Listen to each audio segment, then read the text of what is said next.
Thanks for tuning in. You're listening to Still Thinking Out Loud. I've been having some conversations lately. You know the ones.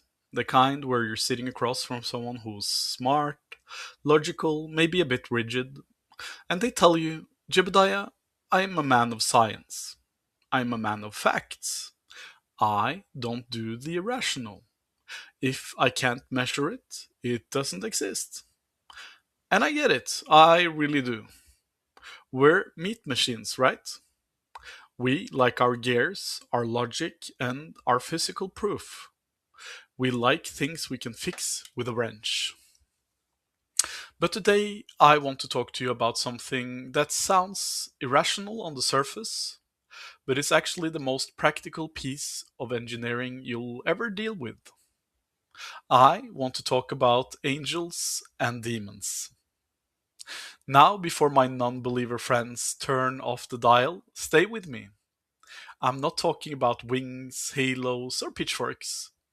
I'm not talking about something floating in the clouds or lurking under the bed.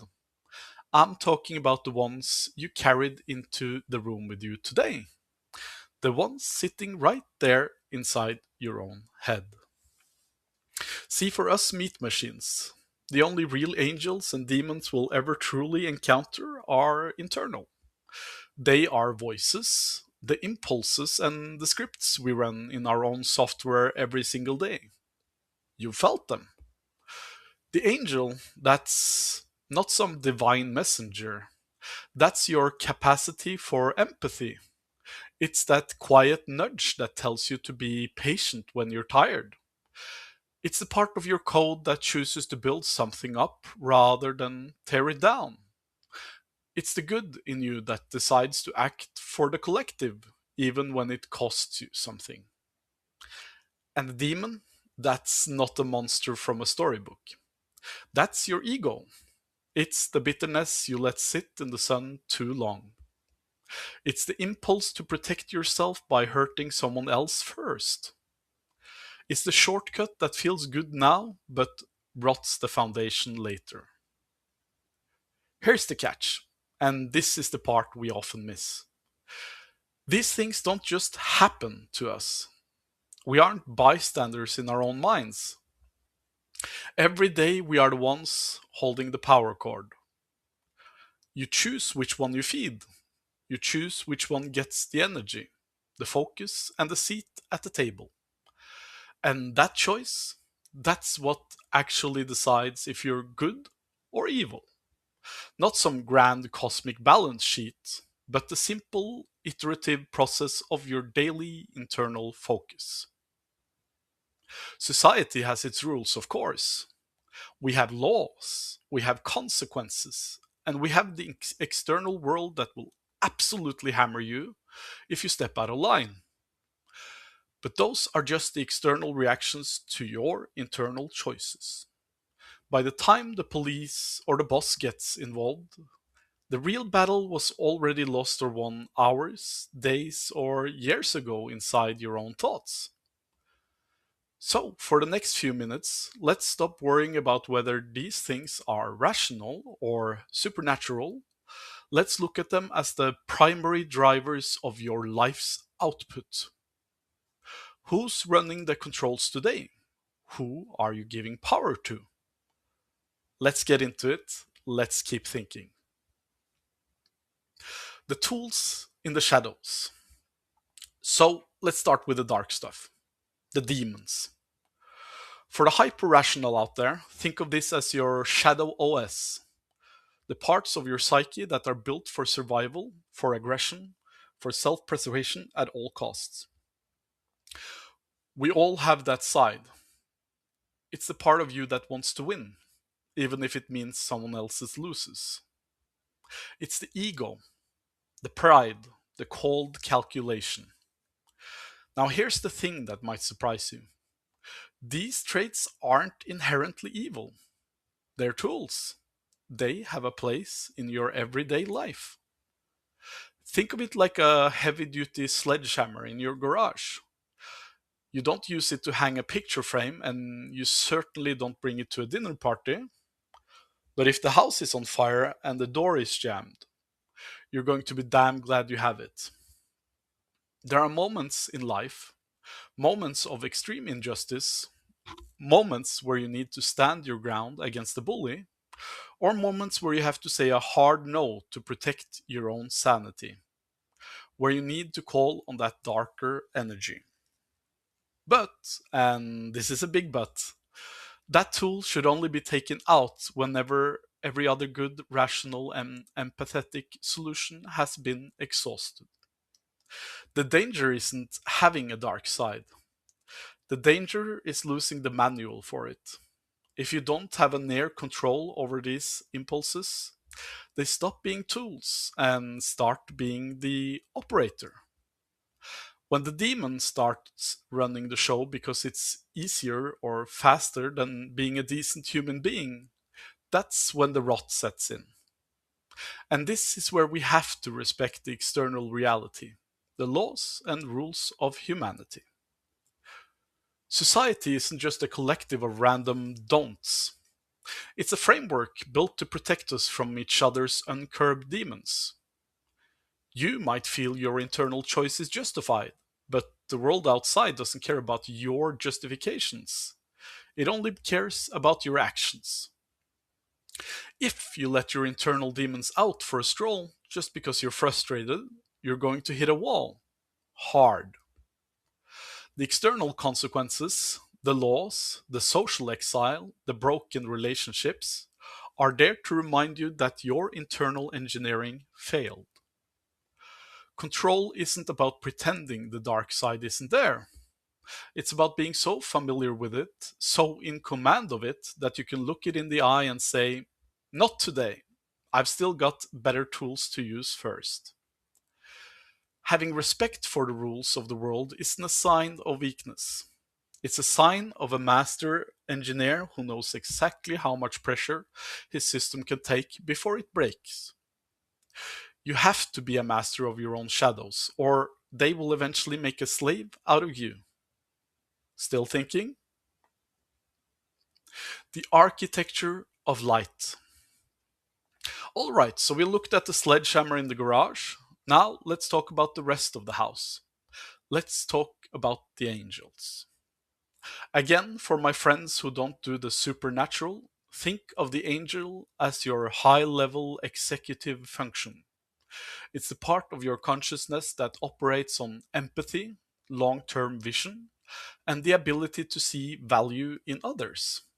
It's the drive to be a builder, a healer, a listener. This is the side you have to feed every single day. Why? Because the internal angel is high maintenance, while the demon, the ego, runs on cheap fuel like anger and fear. The angel runs on effort. It runs on the conscious choice to be kind when it's inconvenient, or to be honest when it's easier to lie. Every time you choose the better path, you're feeding that internal software, making it faster, stronger, and more intuitive.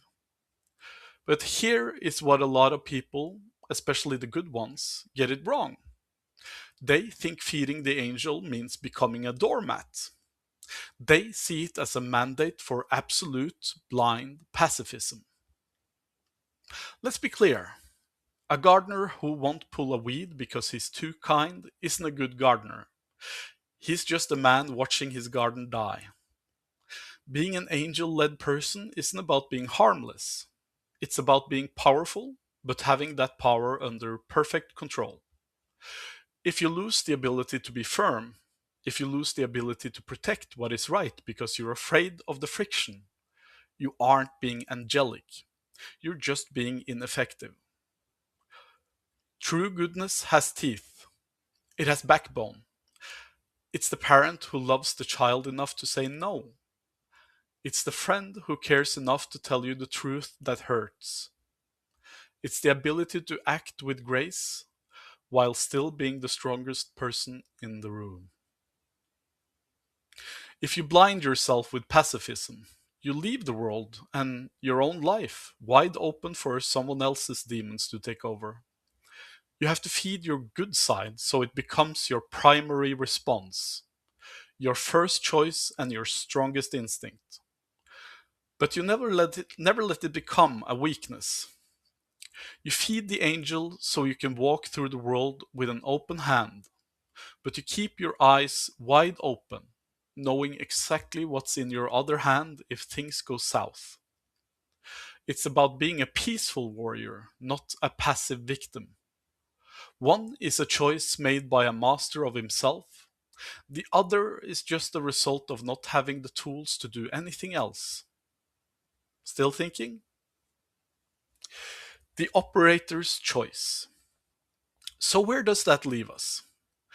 If we look at this through a purely theoretical lens, we aren't talking about a battle between cosmic forces of light and shadow. We're talking about an internal management system. The angels and demons are just labels for the different gears in your machine. One set is designed for construction and connection. The other is designed for survival and defense. Both are part of the original blueprint. But the soul of the matter, if we can use that word for a second, is the operator. That's you. The reality is that no one is coming to save you from your own impulses. And no one is going to force you to be a decent person. Not the government, not your parents, and certainly not some external entity. You are the only one with access to the control room. Every day, through every small, seemingly insignificant interaction, you are running a test. You are deciding which part of your internal architecture gets the most uptime. If you spend all your energy feeding the demon, the ego, the resentment, the easy shortcuts, don't be surprised when your life starts to look like a wreckage. And if you feed the angel but forget to give it backbone, don't be surprised when you find yourself unable to hold your ground. The goal isn't to be a saint. The goal is to be a master of your own engineering. It's to reach a point where you can look at the darkness inside you and the light inside you and know exactly how to use both to build something that lasts. The external world, with all its laws and social structures, is just a mirror reflecting the quality of your internal work. If you want to change the reflection, you have to change the source. So, for those of you who only believe in what you can measure, measure your results. Look at your relationships, your peace of mind, and the impact you have on the people around you. That's the data. And the data doesn't lie. It all comes down to a choice. And that choice is yours to make every single morning when you wake up. I'm Jebediah, and I'm still thinking. Thanks for listening.